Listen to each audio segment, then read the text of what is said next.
A few weeks ago, we covered the conclusion of the critical Guadalcanal Campaign, a campaign that ended with a decisive American victory and that would drastically change the course of the Pacific War. Today, we return to the Solomons to cover the direct aftermath of the Guadalcanal Campaign, as the Americans prepare to embark on a new offensive operation against the Russell Islands in an effort to prevent the Japanese from using them again against the Allies. But that's not all, as we'll also return to the Aleutian Islands, one of the most forgotten theatres of the Pacific War, to cover some new developments that transpired during the last few months. Thus, join us as we delve into another exciting episode of the Pacific War. Hey all, as you know, Turkey and Syria suffered a devastating earthquake on the 6th of February. The death toll is in the tens of thousands, many tens of thousands are wounded, and millions became homeless and will suffer in the aftermath. For obvious reasons, it's difficult to find a reliable way to support our brothers and sisters in Syria, but we can do our best to help Turkey. All money we make from this video will go towards the Turkey Earthquake Relief Fund. You can join us in this endeavour. If you have the ability to do that, please press the donate button to the right of the video. The Turkish people are desperate for help, and every dollar helps. Thank you.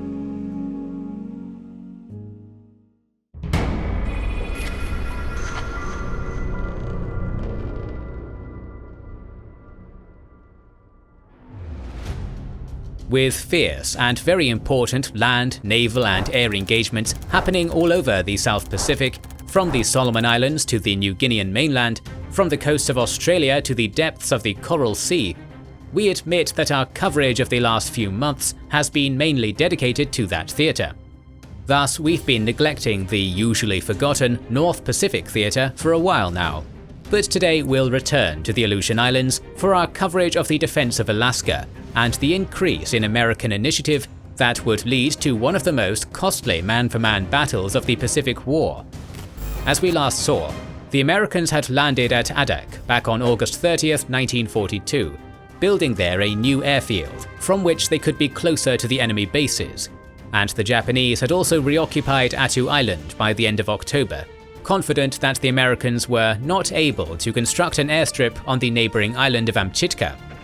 By early October, Sitka also enjoyed a massive anti-aircraft concentration and an impressive network of underground bunkers. Despite the fact that Admiral Hosagaya had turned it into an impervious fortress, Tokyo had shown no interest in keeping their presence in the Aleutian Islands, their original plan being to keep the enemy at bay until winter and then fall back to the northern Kurils. Yet the American occupation of Adak, coupled with further landings of small forces on the Atka, Zakuan, Tanaga and St. Paul Islands, eventually persuaded the Japanese that these advances were a prelude to a northern invasion of the homeland.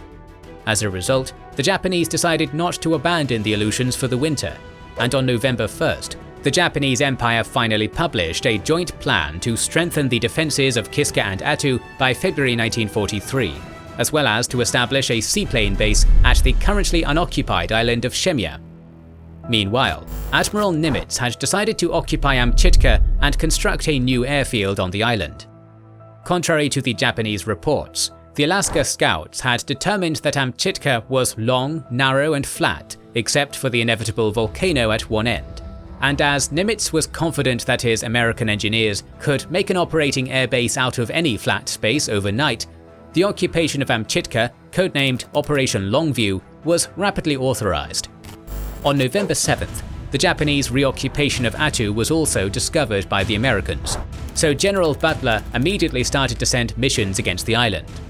Led by the fearless Colonel William Eric Erickson, the Americans successfully managed to destroy several beach installations, sink a cargo ship, and scrap 9 Zeros at Holt's Bay.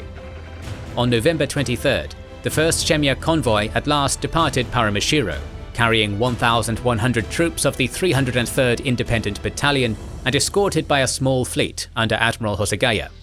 Yet before the island could be occupied, on November 27th, an American B-24 from Adak flew by overhead and managed to sink a transport off Attu. Further reports that there was a strong enemy task force in the North Pacific forced Hosagaya in the end to postpone Shemya landings and return back to Paramushiro. Ironically, there was no American task force in the North Pacific, as most of the vessels under Admiral Theobald had been taken away for the invasion of North Africa. The following day, convinced by Eriksson's constant raids that he couldn't afford to divide his forces, Hosogawa finally decided to take the entire convoy to Kiska, successfully landing the troops on the night of December 2nd. On December 18th, mere hours after an air bombardment by Eriksson that destroyed every building on Amchitka, General Buckner decided to send the Alaska Scouts to Amchitka in another scouting expedition to study the terrain. Yet what they found was very troubling. Signs that the Japanese had been there recently, evidently doing the same, so efforts to launch the operation would have to be increased. Nonetheless, the Alaska Scouts would determine that a fighter strip could be built in 2 to 3 weeks, and a main airfield in 3 to 4 months. Finally, the last action of 1942 would be off Unimak on December 27th, as destroyer minesweeper Wasmuth was sunk by 2 exploding depth charges wrenched overboard by stormy seas. By the end of the year, the 11th Air Force had destroyed at least 50 enemy planes in combat, and had lost only a dozen of its own in battle. Yet, it had also lost almost 80 planes to quote-unquote other causes, such as weather accidents. In spite of the weather, Eriksson's handful of bombers managed to drop more than £500,000 of explosives on the enemy bases during the last 3 months of 1942. His innovative tactics would be decisive for the success of the 11th Air Force during the Aleutian Air Campaign, and with the exception of one brief October mission to the States, Eriksson had been in the air and in combat on virtually every flyable day of the campaign. On January 4, 1943, Thomas C. Kinkaid, the American admiral that had seen action in more big naval battles than anyone else, finally arrived at Kodiak to replace Theobald as North Pacific Area Commander. A mere day later, Kinkaid ordered the full troop landings on Amchitka to be executed, immediately assembling a taut little combat force of 3 battle-hardened cruisers and 7 destroyers under Admiral McNorris. Yet once again the weather, the most important enemy in Alaska, would force the Americans to postpone the operation for a few days. Meanwhile, the slow straggling of Japanese reinforcements continued, so Butler decided to launch recon flights over Amchitka and bomber strikes against Kiska and Attu, successfully sinking the freighter Montreal Maru off the Kamandoski Islands and the Kotahiro Maru off Attu. The success of the American air raids during this period meant that between December 17th and January 30th, only 12 resupply ships would reach Kiska and Attu. By nightfall on January 11th, the weather continued to look bad, with the storm slacking only just a bit. Yet Admiral McNorris decided to order the 2,100 engineer and army troops under Brigadier General Lloyd Jones to go ashore in the morning regardless of the weather. Shortly after midnight, he even ordered the destroyer Warden to move into Constantine Harbor and land a detachment of Alaska Scouts under Lieutenant Colonel William Verbeck. Blasting through the surf at the harbor mouth shortly before dawn, the Warden would successfully land Verbeck's scouts, yet when she steamed back out of the harbor, the brutal current dashed her into a pinnacle rock, thus leaving the destroyer powerless. Destroyer Dewey then raced off to her assistance, but the Warden would finally capsize and suffer the death of 14 Americans before the crew could be rescued. Once on the ground, however, Verbeck's scouts cleared the island and found it devoid of Japanese forces, so the rest of the transports were promptly sent, successfully landing all 2,100 soaked, swamped and oil-drenched men by the end of the day. With Amchitka Island secured, the American engineers immediately began construction of the new airfield. Yet on January 23rd, a Japanese float plane would finally discover the American presence on the island. Japanese commanders were shocked by the unexpected occupation of Amchitka, just 50 miles from their main base at Kiska, so they immediately started to launch a series of air raids over the island before the new airfield could be constructed. If completed, American air attacks would be relentless, and the Kurils would be at great peril. Though the fierce Japanese air raids caused considerable damage in the following days, Colonel Benjamin Talley's miraculous engineers managed to finish off the Amchitka runway by the end of the month, so that a P-40 squadron could be landed on the new base on January 28th. After that, bombing missions over Amchitka became more sporadic, and finally ceased by February 18th, as the Japanese couldn't waste the few planes they had in the North Pacific. Furthermore, 10 P-38s soon joined the Warhawks and began daily raids against Kiska. For Kinkaid, an aggressive, simple and direct commander, This was only the beginning of his campaign to drive the Japanese out of the Aleutian Islands, out of Alaska, and out of any American soil. But we'll leave the Aleutians for now, as we have to move to the Solomon Islands for the start of another important operation. After the epic conclusion of the Guadalcanal Campaign, with one of the most elaborate and perfectly coordinated evacuation operations in the history of warfare, the Japanese Empire now knew completely that it had to go on the defensive. Because of this, they had already established strong bases all over the central and northern Solomons, with the IJA assuming the responsibility of defending Buka and Bougainville, while the IJN had to protect Kolombangara and New Georgia.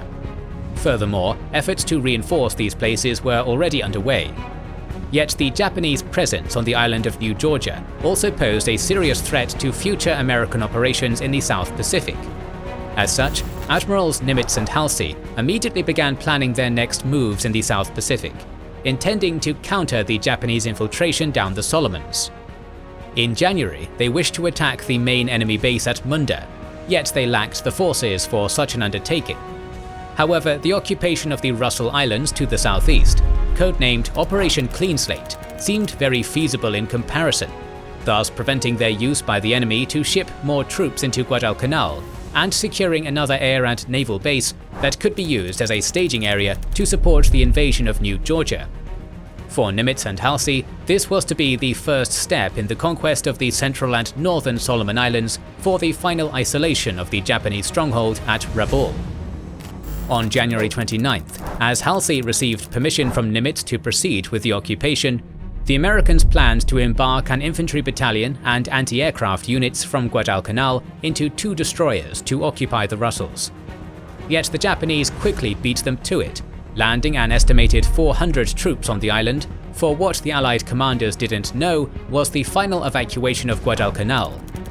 This forced Halsey to postpone Operation Clean Slate, as he expected a violent response to the occupation of the Russells, and therefore believed that the occupation force would have to be strong. On February 7th, with the Americans still not knowing that there was no large Japanese force anymore on Guadalcanal, Halsey finally directed that the landing force was to consist of the 103rd and 169th Regiments of Major General John Hester, along with the 3rd Marine Raider Battalion, anti-aircraft detachments from the 10th and 11th Marine Defense Battalions, and naval base and construction units. Admiral Turner was to command the operation, employing a small fleet of 8 destroyers, 5 minesweepers, and other minor vessels to escort Hester's forces, while Admiral Fitch's land-based aircraft were to cover the movement of the troops. Furthermore, 2 other task forces were also close by in support.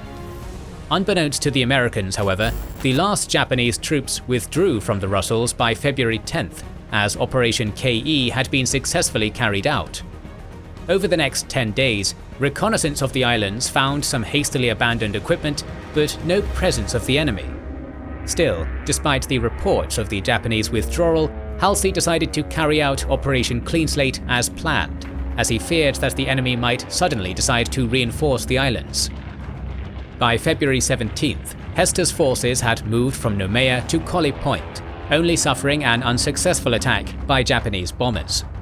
Yet attacks like this proved to be a great threat, so Halsey would coordinate airstrikes with General Kenny, commander of the air forces in the Southwest Pacific area, against Japanese bases in the northern Solomons during the nights leading up to Operation Clean Slate to prevent unexpected Japanese counterattacks. Finally, on February 20th, the first echelon of the Russells occupation force departed Guadalcanal en route to the Russells in strict radio silence to avoid detection by the enemy. Luckily for them, the movement to the objective was uneventful, so early in the morning of February 21st, the American force divided into 3 groups and proceeded to the planned landing points. As the 103rd Regiment soldiers landed at 2 separate locations on Bonica and rapidly gained control of the island, the 3rd Marine Raider Battalion would do the same on the northern coast of Pavuvu. Unopposed, the landings would be successful, and by the end of the day, the troops had dug themselves into defense positions, with outposts and observation posts already being established. The next morning, Turner's vessels would land the 169th Regiment at Paddy Bay and Yellow Beach, and throughout the rest of February, the landing craft tanks transported the remainder of the 43rd Division. By the end of the month, over 9,000 soldiers had landed in the Russells, the construction of a new airbase had begun, and the torpedo boat base at Wernham Cove had already gone into operation. Upon learning of the enemy occupation of the Russells, so close to the island of New Georgia, the Japanese would launch a surprise air raid on March 6th, which only caused limited damage, but which would be a precursor to a series of fairly frequent air attacks over the next 3 months. In late May, the construction of the Banica airfield would finally be completed. So at that point, the US was using the Russells as a PT boat base, airfield, training center, and staging area for future operations. Thus, Operation Clean Slate had been a complete success, with Halsey also seeing it as an important practice run for future island-to-island movements in the Solomons. The landing craft tank veterans of Clean Slate would even become the nuclei of the massive training effort for future amphibious operations. Furthermore, the landings taught important lessons to the Americans, and luckily the rapid unloading and movement of supplies inland to keep the beaches clear had been carried out successfully this time, a big improvement from their previous experience in Operation Watchtower. In our next episode, join us as we return to New Guinea to cover the aftermath of the Battle of Wau and the final collapse of the Japanese offensive in New Guinea, so make sure you are subscribed and have pressed the bell button to see it. Our videos would be impossible without our kind patrons and YouTube channel members, whose ranks you can join via the links in the description to know our schedule, get early access to our videos, access our Discord, and much more. This is the Kings and Generals channel, and we will catch you on the next one.